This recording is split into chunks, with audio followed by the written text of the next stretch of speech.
पाकिस्तान की नहीं, दुनिया की सारी माओं की ख्वाहिश है कि उनके बच्चे वायलेंट ना हो, मगर सारी दुनिया की औरतों को वो वायलेंट बंदा चाहिए जो उसके वायलेटर को आके वायलेट करे।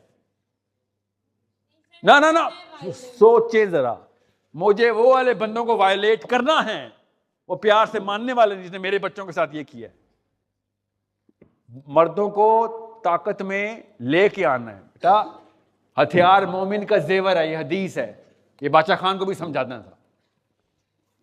कलम हमारी जरूरत है, हमारी प्रोग्रेस की रिक्वायरमेंट है, मगर इसका ये मतलब नहीं है कि मर्दों से हथियार छीन लें हम।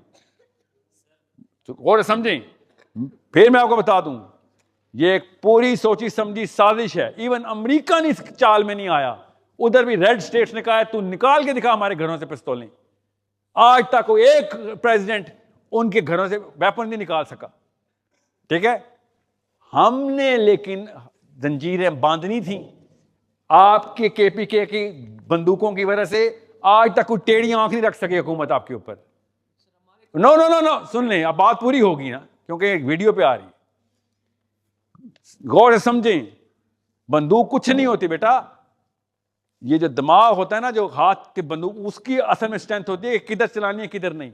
मगर अगर बंदूक ही नहीं होगी तो जितना मर्जी दिमाग बड़ा कर ले, आप पे कोई ना कोई औकात आके झपटेगा ही झपटेगा। इसलिए अल्लाह के नबी सल्लल्लाहु अलैहि वसल्लम ने कहा था कि मोमिन मर्द का हथियार उसका जेवर होता है, उसके बगैर नहीं निकलता घर से।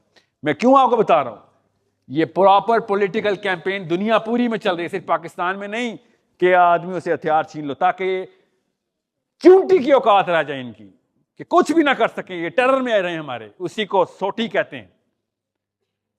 अमेरिका पे आज तक रेड स्टेट्स के ऊपर हुकूमत नहीं कर सकी कोई। बुली करते हैं अपने इलेक्शन कैंपेन्स में कि अगर तू हथियारों वाली बात करेगा तो तुझे वोट डालेंगे, कि हथियार ना लें हमसे। रिपब्लिकन्स आज तक इसके ऊपर वोट लेता आया है कि we are going to make sure that the right to carry arms will be upheld. उनको समझ आ गई बात, वो दुनिया के ऊपर फाते हुए में इसलिए क्योंकि उन्होंने अपने हथियार नहीं छोड़े थे। और हमारे बच्चों से हथियार छीन लो, कलम दे दो, शायरी करानी है क्या? खाली लव लेटर लिखने हैं अपने कलम से। हथियार होगा तो कलम पढ़ेगा कोई आपका, आपकी किताब, याद रखिएगा, वरना आपकी किताब कोई पढ़ेगा भी नहीं। अम्मी ठीक करके बेटा, अम्मी बच्चे को ताकत देती है, याद रखिएगा। मैं तो अल्लाह की कसम फरियादें कर रहा हूं, पाकिस्तान की हर लड़की के पास एक 9 मिलीमीटर की पिस्टल होनी चाहिए, वरना तो हम कच्चा खा जाएंगे आप लोगों को। आपको पता ही नहीं इस बात का, लाइसेंस समेत।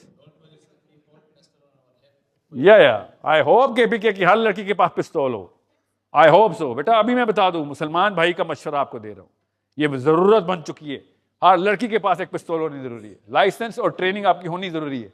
मुसलमान औरत की तो शान ही होती है।